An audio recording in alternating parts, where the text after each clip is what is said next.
نعطي لك مثلا بعض الدول المجاوره نتاعنا ما نسميهمش، على بالك لوتونومي دو لا برودكسيون.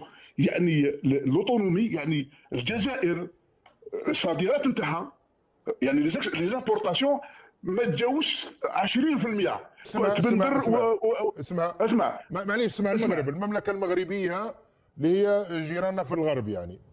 كي نتكلموا على الصناعه، انا نشوف حتى التقرير نتاع البنك الافريقي للتنميه، ويصنف الدول اللي هذا تكلمت عليها هي الاولى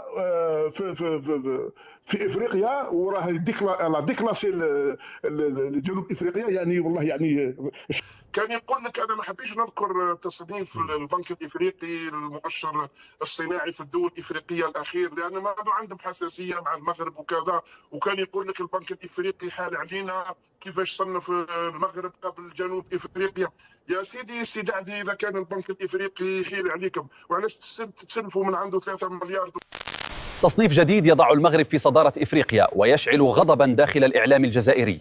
لماذا يزعجهم تقدم المغرب؟ هذا ما سنشاهده الآن.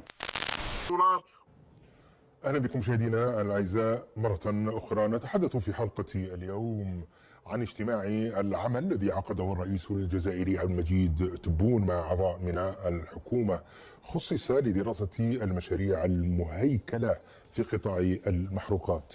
هذه ليست المرة الأولى التي يعقد فيها الرئيس الجزائري اجتماعات عمل مع أعضاء من الحكومة يخص بالدراسة المشاريع الاستراتيجية كما توصف في الجزائر للرئيس عبد المجيد تبون. وقال مراقبون أنه منذ مجيء تبون إلى الرئاسة فقدت الجزائر آليات مراقبة مشاريع الرئيس، وهذا هو سؤالنا اليوم: من يراقب مشاريع الرئيس؟ نتابع. واليوم الحمد لله السعر بعد ما يطلع، والدليل نعطيك الادله، الانتاج نتاع البترول في هذا جوا وجويي يطلع للمليون برميل، رغم اللي كنا 940 في ألف برميل عند 3 شهور. نهار كان البترول هبط ل 65 وال 60 62 دولار للبريل. هذا من الذكاء. وثانيا والحمد لله يقول نقص الانتاج في البترول والغاز، ولكن الناتج الداخلي الخام راه يزيد، وهذه نعمه. وهذا هو التخطيط نتاع السيد رئيس الجمهوريه والحكومه تاعو والبرنامج تاعو. ثالثا المدخول اللي كان بالجبايه البتروليه او المحروقات كانت تتجاوز 60%، ولكن الحمد لله اليوم راهي تحت 44%، والباقيه 64% تجي من الجبايات العاديه. وهذا هو اللي كان يطمح ليه الشعب الجزائري، باش الجبايه البتروليه او الجبايه المحروقات تبقى قليله بالنسبه للمدخول نتاع البلاد، سوى لي زيكسبورطاسيون يعني الصادرات خارج المحروقات والمدخول الداخلي نتاع الجبايه العاديه. وهذا شيء جميل. يعني وهذه هي السياسه الراشده يعني سي سليم. من الجهه الاخرى قال سي كرميس ما هو المشاريع. يعني انا نقول لك بعجاله، يعني ما باش ندخل في الديتاي لازم لي وقت بزاف. رئيس الجمهوريه كي جا، نعطي لك مثلا بعض الدول المجاوره نتاعنا ما نسميهمش، على بالك لوتونومي دو لا برودكسيون. يعني لوتونومي يعني الجزائر الصادرات نتاعها، يعني لي زامبورطاسيون ما تجاوزش 20%. يعني الجزائر كي نشوفوا لي زامبورطاسيون يعني الصادرات بالنسبه للدخل للمنتوج الداخلي الخام نلقاو يساوي 20%. وهذا وبعض الدول لحق ال 50 60%. واش معناتها؟ يعني الدول، انت تقصد دول الجوار يعني تونس، ليبيا، مالي، النيجر، بوركينا فاسو، اللي نهار اللي كل يوم والناس تبندر. لا اسمع تبندر اسمع معليش، اسمع المغرب، المملكه المغربيه اللي هي جيراننا في الغرب يعني. اسمع يا سي سليم. نعم. يعني والله يعني بعض الاشياء كما قال ابو مدين الله يرحمه، شي يضحك وشي يبكي.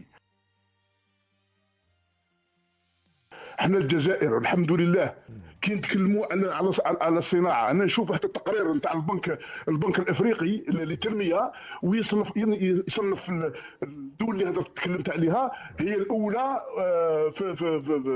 في افريقيا، وراه ديكلاسي لجنوب افريقيا. يعني والله يعني اسمح لي كل اسف، يعني شيء مضحك. يعني ما هو الدور الصناعه هذا الدوله؟ واش جابت الخير لشعبها؟ لي كومبلكس يعني كاع المعامل. هذا سي منور بصراحه هذا تستنطر ديبها. وربما لو اعطيك انا بعض الارقام الحقيقيه الواقعيه ربما قد يندهش الراي العام. يعني خلينا من القصه هذه، انا ارجع لي لنقطه واحده رئيسيه الخبراء في الجزائر راهم يسالوا عليها: قضيه الجدوى الاقتصاديه من المشاريع، قضيه التمويل، مصادر التمويل. لماذا تخفى هذه الارقام على الراي العام؟ هذا هو السؤال مباشر. لا انا نعطي كل التمويل لكل مشروع. تحب تخرج بلاد، نعم. تحب نتاع الفوسفات، وتاع السكه الحديديه فقط، هذا ما كان. ونتاع السكه الحديديه. شوف السكه الحديديه سي سليم، باش الراي اللي راهي شايفينه يعرف المشاريع السياديه كما السكه الحديديه ولا الطرقات لي زوطوروت من السياده نتاع الدوله، ما يشارك فينا حتى واحد. السكه الحديديه من تندوف من البشار لتندوف 950 كيلومتر من الخزينه نتاع الدوله الجزائريه، ما شارك فينا لا شينوي ولا اوروبي ولا هم يحزنون. وهذه هي السياده الوطنيه. بما يخص المشروع نتاع بلادنا، المشروع تاع بلادنا انا خليني في السكه الحديديه يا سي منور. انا اروح وكاله الانباء تتحدث عن الشركات التركيه والصينيه في مشروع السكه الحديديه الجزائر تمراست. كيف تقول انه الشركات الوطنيه هي اللي راهي تدير في المشروع بدون شركات اجنبيه؟ انا هذا سؤال برك ما فهمتوش. يعني ما نهضرش على الانجاز، نهضرك على التمويل السي سليم. المشروع السياده تجيب بالتمويل، ما تجيش بالانجاز. الانجاز يجي امريكي، يجي صيني بالاموال تاع الجزائر. في بعض الاشياء الشركات الوطنيه مازال ما لحقتش مثلا باه دير هذا الانجاز نتاع 1000 كيلومتر بليتو 2000 كيلومتر من الجزائر العاصمه لتمرست في عامين ونص. لازم لها شريك اجنبي كالصين ولا تركيا. ولا نهضرك على التمويل تاع السكه الحديديه سي سليم غلط. ما هو لا تمويل لا تركي ولا شيني ولا هم يحزنون.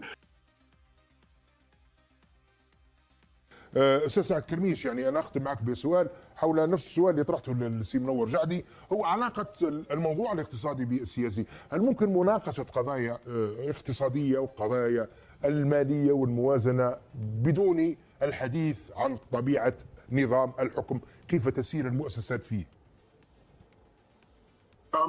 مستحيل لانه الاقتصاد تنظمه وتسيره الحكومه، والاقتصاد يخضع الى قوانين، والقوانين تقرها المؤسسات التشريعيه وتنفذها المؤسسات التنفيذيه، والمؤسسات التنفيذيه تخضع الى رقابه المؤسسات التشريعيه، وبالتالي لا يمكن الحديث عن نقاش اقتصادي صحيح بدون وجود مؤسسات رقابه وبدون وجود اعلام حر. كما تشوف في الدول المتقدمه كاين قانون الولوج الى المعلومه، والصحفي يقدر يروح للمعلومه ويقدر يخرجها للخبراء ويتاكدوا منها صحيحه ولا غلطه. كان جعدي يقول لك باللي انا نقول باللي الارقام مزوره، مش انا قلت سي جعدي، وزير في الحكومه يقول باللي ارقام الفلاحه مزوره، وكان خرج واحد يسميه زعما رئيس حزب يقول الارقام اللي تطلع من الادارات للوزارات ارقام مزوره. وانا نتساءل علاش ما داوش للسجن؟ علاش جنون سلامه بن قرينه؟ يعني راك تحكي لها لانه لازم نسميه الاسماء. يعني تحكي على تصريح يعني رئيس حركه البناء اللي هو عبد القادر بن قرينه، هو قال انه هذا الموضوع انه هناك معلومات غلطه توصل للرئيس. والله يا الاستاذ سليم صراحه هذو الناس بتاع النظام والمطبلين وتاع النظام والله اتعفف حتى عن ذكر اسمائهم، حتى على ولذلك ما حبيش نذكر اسمه، لانه العبره مش حتى بالاسم، كلهم نفس السلعه يعني كما نقولوا احنا. قال باللي الارقام مزوره، علاش ما داوش للسجن وتجروا سلامه؟ اذا كان الواحد يقول كلام تديه للسجن، على الاقل اقيموا العدل في ظلم الناس وظلموا الناس بالعدل على الاقل.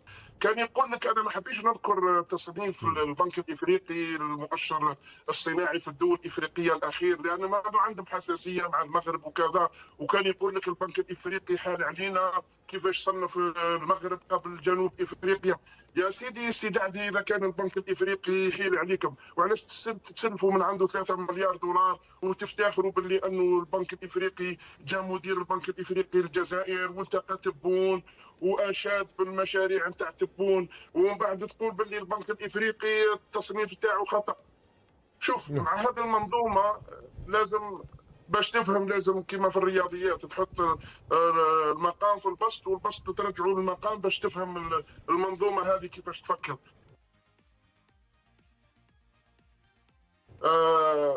نلخصوها فقط. نعم يعني في ثواني رجاء. في ثواني. من صنع البؤس، يعني الجزائر لو كان ترجع 15 سنه للور كان عندها احتياطي صرف تاع 200 مليار دولار، كان ضبط المحروقات فيه 70 مليار دولار، كان صادرات النفط مليون 1.1 مليون ربعة برميل يوميا، كانت صادرات الغاز 130 كان انتاج الغاز 130 135 مليار متر مكعب، كل هذه الارقام الضخمه، وكان عدد الجزائريين 35 مليون، ورغم ذلك هذا النظام لم يصنع شيء وصنع البؤس. فما بالك اليوم يعني الانتاج ينقص والشعب الجزائري ازداد بحوالي 12 و 13 مليون دولار، واحتياطي الصرف انفذ. يعني الان لو نحيو الذهب من احتياطي الصرف لم يبقى حوالي 25 او 27 مليار دولار. كيف لهذا النظام الذي صنع البؤس والخزائن مرصعه بملايير الدولارات، فكيف تنتظر منه ان يصنع شيئا جميلا والخزينه قد فرغت نعم. انا نكتفي بهذا القدر، عذرا على المقاطعه لانه زدنا دقائق على النهايه، وانا اشكرك جزيل الشكر المحلل الاقتصادي المتخصص في تقييم المخاطر الاستاذ سعد كرميش على هذه التواجد، على هذه المشاركه معنا ضيفا عبر خدمة الفيديو من مونريال بكندا. الشكر موصول إليك سير منور جعدي، البرلماني السابق، كان رئيس لجنة المواصلات أيضا في البرلمان السابق، هو عضو في الأفلان، كنت ضيفنا عبر خدمة الهاتف من الجزائر. أشكر الفريق التقني الذي عمل معنا في هذه الحلقة، الشكر الكبير موصول إليكم مشاهدينا الأعزاء على حسن المتابعة.